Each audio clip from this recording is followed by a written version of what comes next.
बिस्मिल्लाहिर्रहमानिर्रहीम। अस्सलाम वालेकुम दोस्तों, मैंने आपके साथ अपने इस चैनल पर तकरीबन 10 ग़ज़ावात का जो है वो इजमाली तारुफ़, मुख्तसर तारुफ़, ट्रेलर या जो भी समझ लें आप, वो आपके साथ शेयर किया।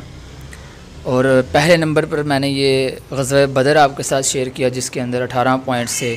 दूसरे नंबर पर ग़ज़वा उहद है जिसमें 25 पॉइंट थे। तीसरे नंबर पर ग़ज़वा अहज़ाब है जिसमें 12 पॉइंट्स थे। चौथे नंबर पर ग़ज़वा खैबर था जिसके अंदर 11 पॉइंट्स थे। फिर ग़ज़वा मूता था जिसके अंदर 6 पॉइंट्स थे। उसके बाद फ़तह मक्का का इजमाली तारुफ़ था, इसके अंदर जो है वो 17 पॉइंट्स थे। और फिर ग़ज़वा हुनैन था, इसी तरह ग़ज़वा ताइफ़ था और ग़ज़वा औतास था। इन तीनों को जो है, इन तीनों के अंदर 12 पॉइंट्स थे तकरीबन।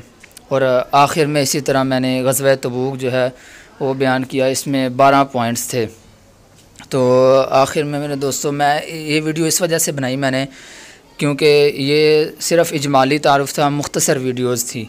और इंशाअल्लाह आइंदा जो है आने वाली वीडियोज़ में वो इन तमाम का जो है तफ़सीली तारुफ़ आपके साथ शेयर किया जाएगा। आपसे दुआओं की दरख्वास्त है, दुआओं में ज़रूर याद रखिएगा।